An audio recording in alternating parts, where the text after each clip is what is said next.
So I'm just here to let you know, one way or the other, Universal Music, you're going to have to give up my coins.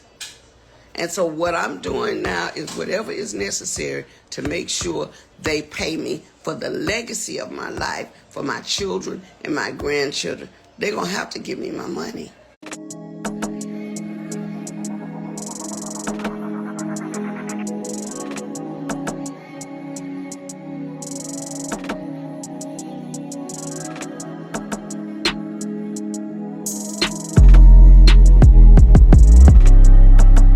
Hey, what is going on with y'all, man? It is Black Balloon, and I'm coming back with another video, so y'all already know what's going on.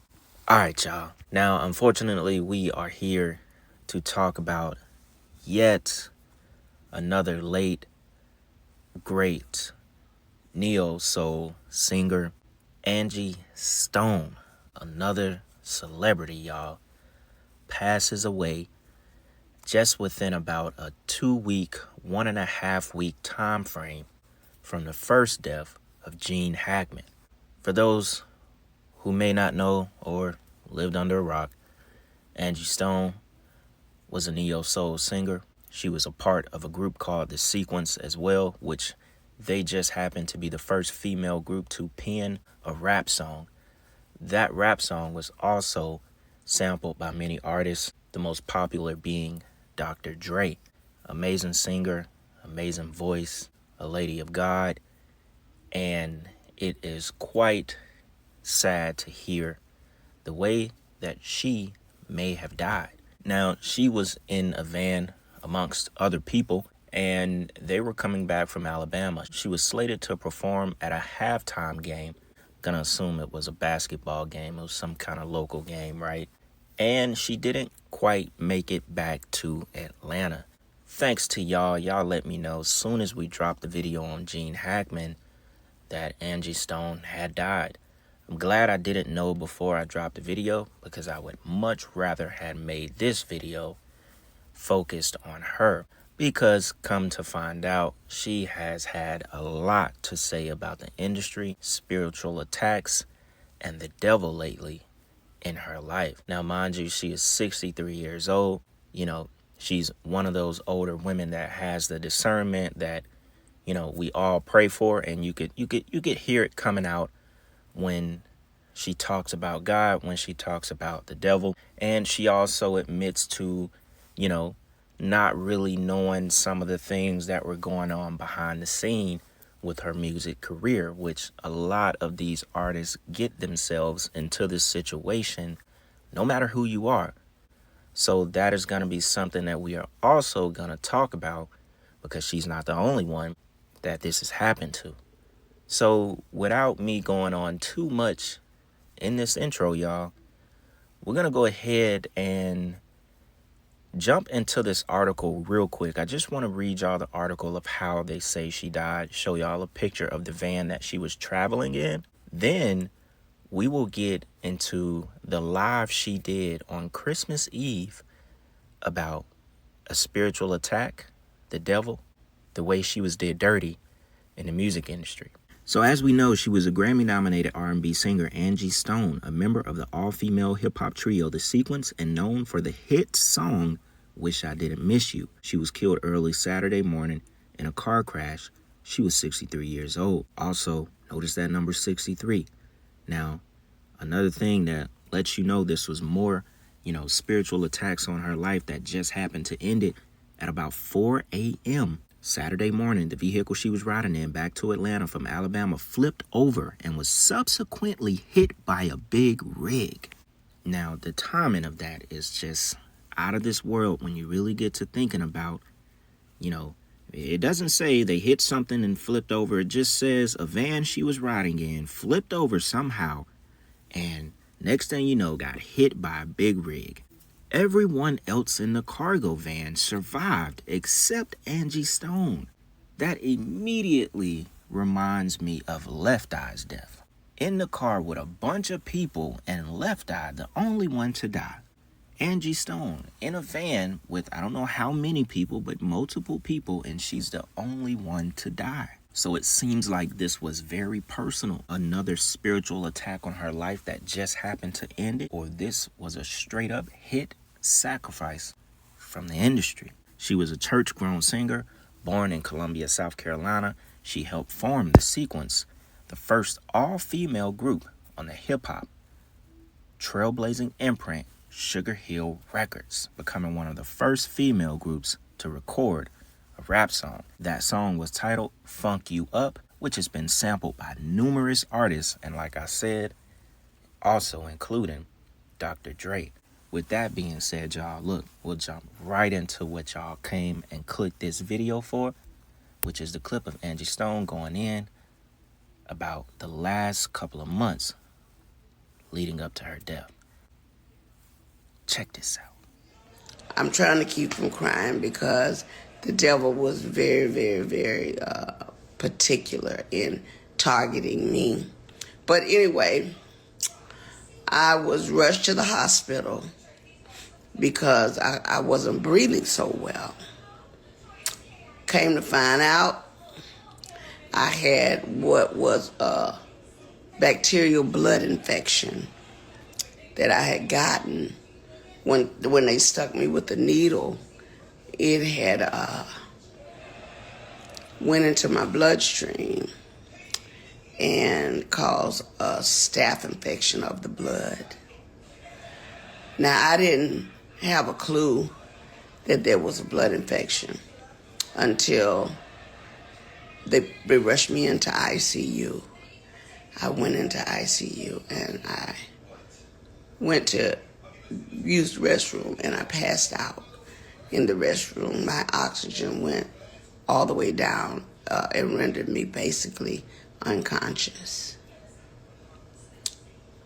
When I came back to, the nurses began to tell me that I was screaming for Jesus because when I went down,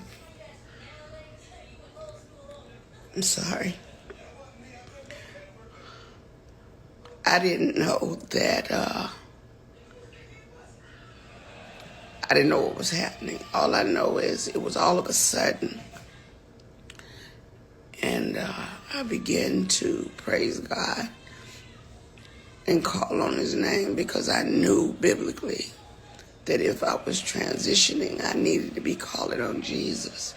And I need to be calling him by his name, so I began to scream his name. When they brought me to is when they told me I was lucky to be alive because I was on the floor. And sorry.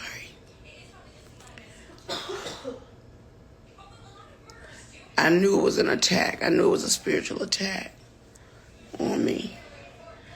However, I was treated and God healed me. He cleared up. After 2 weeks, solid, they cleared up the blood infection. I'm just here to let you know the only reason I hadn't been on my live and just getting with y'all on this because I had to get postured with God one-on-one. Sometimes God will make you stand still. When you're doing the most you can for everyone, he will stand you still so that your complete focus can be on him.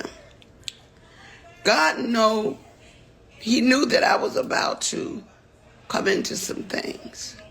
And as I began to come back to myself completely, I remembered everything that I was working on. I remember the people that were in my immediate circle that were supposed to be there to help me. By the time it was all said and done, the Christmas song had been snatched down. For what reason? I wasn't in a position to really fight that. I had to fight to live. So I couldn't worry about that because I knew that it would take care of itself, but not without the devil trying to blame me for the mishap. Lo and behold, I won't call any names, but people quit on me because they thought it was me.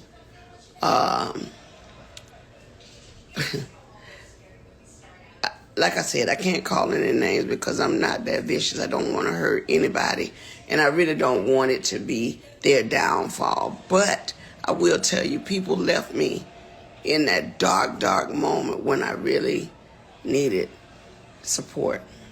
But meanwhile, back at the ranch, as I was coming through all of this, I soon found out that one of the biggest companies that I was with, Universal Music, it's the second part of the ugly truth.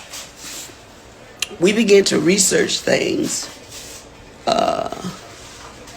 to check on my royalties and my statements and things that of that nature, only to find out publishing a lot of my royalties, my mechanicals, they have all pretty much been stolen.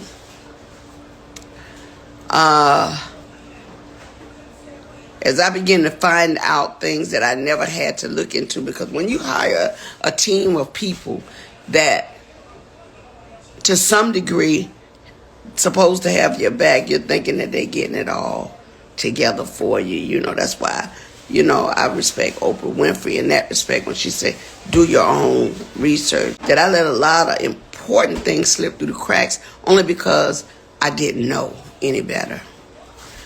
I worked very hard to take care of my kids as a single mother, and I'm being transparent.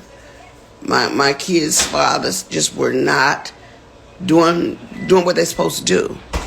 So I had to step up and go in and do everything that I needed to do for my family, which is why I worked so hard, which is why I traveled so much, which is why I did shows, because at the end of the day, after 40-something years in the business, I'm like, well, why?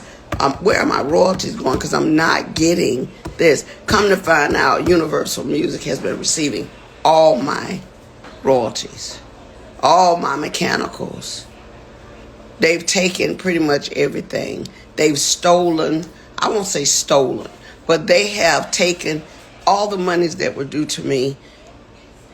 They have basically absorbed in that company. And even though there's several class action lawsuits, people that were working on my behalf never even registered the songs. All the songs that I've done, I'm only coming to find out they were not properly registered by the companies that I signed over to. People that were supposed to do their due diligence. So I'm truly a walking testimony that God has carried me all this time. Because if you only knew how much money they have taken from me, how much they have stolen from me, monies that I'm supposed to be, I should have been able to retire 20 years ago with the money I've made, supposedly. But there are key people that have been driving the ships. And what they've been doing is improperly representing me, improperly stealing from me, taking things in their own hand, changing and switching lanes because they knew I didn't know that part. See, I'm not an attorney. I don't know everything. What I learned how to do was go out, work hard, get paid, come home, pay my bills, take care of my family. That part. The legal side, when you hire attorneys and managers and agents, they're supposed to make sure the gray area over there that they're in the driver's seat for, they're supposed to make sure you're taken care of. And even though they were taking care of themselves, they thought very little of taking care of me. And I know because I've seen it with my own eyes. So I'm just here to let you know, one way or the other, Universal Music, you're going to have to give up my coins.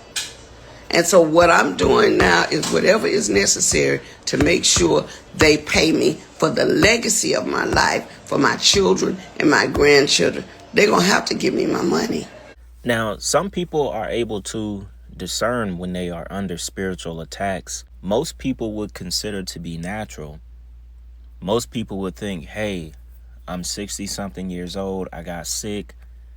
I got a staph infection in my blood. This is just natural. This is just a part of me growing old, which for most people, that's the truth. Things happen. Even at very young ages, unfortunately, we all got different bodies, different immune systems. Things happen, right? She seemed to specifically know that the devil was targeting her spiritually, and that the things that were starting to happen to her was because of a demonic influence. Like I said, some people can discern that in their lives, and it seemed that she was right. She very well could have died then, especially if the infection got to her heart the way that it's sometimes known to when you have that condition or get hospitalized for a staph infection in the blood. For someone like her she doesn't seem like the type of woman that's just gonna start complaining or start saying that, the devil's gonna kill me, the devil's trying to kill me, this and that. She doesn't seem like the type to just jump out and just let it all out. So what I'm trying to say is her getting to the point where she wanted to go live and, put it out there for people to see. This is now evidence after she has now left this earth that she was telling the truth.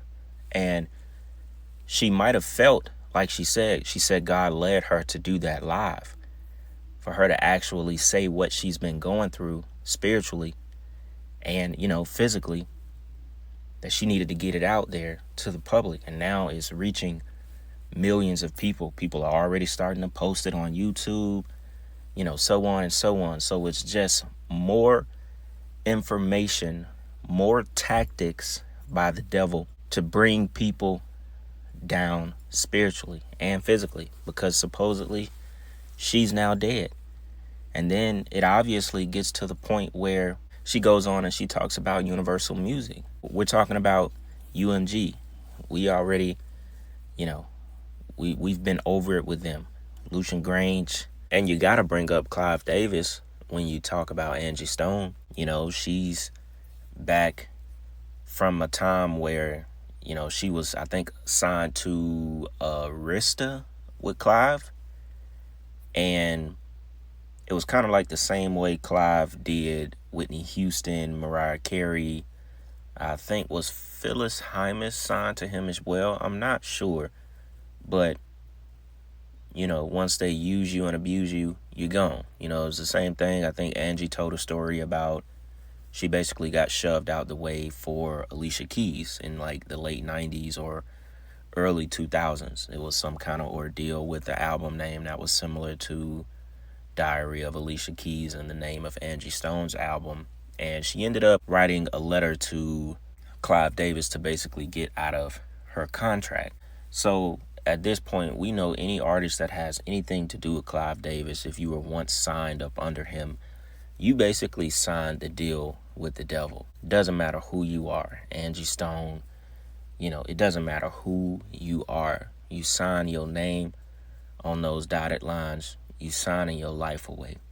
And, it's not to say that Angie didn't repent, because she seemed like she got to know God very well. She said when she got sick and stuff, they said she was screaming Jesus. She was calling out because she know in the scriptures she's supposed to say the name. She felt like she was about to pass over, so she was calling out on Jesus. She seems like she has repented for the things that she may have came across, done, or signed in her lifetime. I don't know, but she definitely seemed like, a very well-versed lady and a lady of God at this stage of her life that just ended, unfortunately. But we cannot, skip over the fact of she was, deep in the industry, y'all. We talking about Clive, we talking about Universal, back to Lucian Grange. I think she had more of a, maybe strenuous relationship with Clive, but we already know how it goes for women in the industry. And I just feel like, regardless, once you sign that contract, it doesn't really matter. Your time is gonna come. It's almost like you sign a piece of you forever. and it's something that you can't get back in this life, in this world, regardless.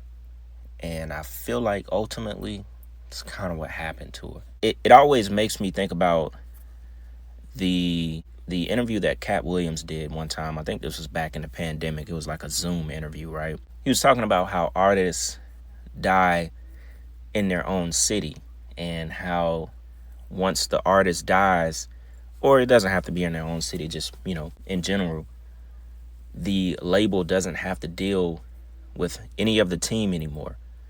All the label got to do is talk to the mama once a year, so on and so on. Like, everything is cut dry. They don't have to deal with the team. They don't have to deal with the manager. Nobody. The artist is dead. So it's like, it's done. We got what we got. We make even more money. In this case, we're not even going to pay you your money. We'll rather kill you off. And all of this bark about millions of dollars that we owe you is now gone. So, if you just do a simple Google search, it says that her estimated net worth to this day was around $3 million. But obviously, Universal owed her a lot more than $3 million from all of her royalties, samples from other major artists, and so on. Basically said that they were stolen. They've been absorbed by the company, by people who were supposed to take care of her financially, took care of themselves and the label, but did not take care of her. And she admitted that she didn't know much about it at the time, which unfortunately a lot of artists fall into that trap, especially the artists of her generation. Today there's so much talk about owning your masters. I won't sign without this. I won't sign without that. A lot of people are aware of those kind of deals that used to trap older artists. They would barely see, a quarter of the percentage of money that they should have saw throughout their entire career. And it seems like she fell in that trap. But ultimately, that's the game you play when you're in the industry, because it seems like to a point, at least with her money, she didn't realize that these devils don't really care. They're going to take, if you don't know what's going on, if you don't know numbers behind the scene, they're going to take. That's the game they play, because it's never been about the artist. It's always been about money, what you can make. So it sucks to hear her say that, because she definitely got taken advantage of. And when she finally realized the pot of coins that she was owed, and, probably started to stir up things behind the scene. Mind you, that live was, I think, her last one. And that would have been like on Christmas Eve, or at least the day before Christmas Eve. So very recent. And to me, it sounds like a straight up off. Sounds like they offed her. We got no details. Maybe we will. It's fresh. It just happened. But we got no details on how her van flipped over. The article, it's like if an article on CNN or USA Today or AP News will come out and say, yeah, the van flipped and was hit by a rig. If you know that the van flipped, you would at least provide some kind of detail of how the van flipped over. How? Someone was drunk. They hit a car before that. They hit the median. You'll say something, but it's just the van flipped and it was hit by a big rig. And she's the only one to die in that van. So it seems very, very strange. And to hear that live of her talking about the industry, the devil, and spiritual attacks, one would only think that she was sacrificed. And at the end of the day, maybe they knew she had them and they were going to have to cough up millions of dollars to an artist who is not relevant, who they could care less about, who they will never make another dime off of, obviously except royalties and so on and so on. But they're not looking to pay millions of dollars back to a 63-year-old woman who's not relevant at all. This is just a harsh reality of the industry. They rather kill you to be quite frank, and use your blood for sacrifice. And that's exactly what it sounds like to me. Because nothing, you know, it doesn't really make sense. 4 a.m. in the morning, van flips over, gets hit by a big rig. Next thing you know, Angie Stone is dead. Crazy, right? And I'll definitely be waiting to see if anything else comes out about how the van flipped over. I'm almost certain this is one of those things where we're not going to see a body. You know, obviously she has a lot of family, grandchildren and all. I don't think there's any kind of photos of them taking her in an ambulance. You know, was she dead on the scene? Did she die in the hospital? You know, maybe we'll get those answers soon. I'm not really sure, but there's definitely a lot of questions surrounding her death that seems very orchestrated. So with that being said, y'all, man, I just wanted to jump on here this Sunday, cover Angie Stone. A lot of y'all hit me up quickly as that video dropped yesterday, so I do appreciate that. Hope y'all enjoyed this video. Please let me know what y'all think. Anything that I may have missed, let me know what's going on in the comments. Hope y'all enjoyed y'all weekend, man. And with that being said, it's Black Balloon, and I'm gonna see y'all soon. I'm out.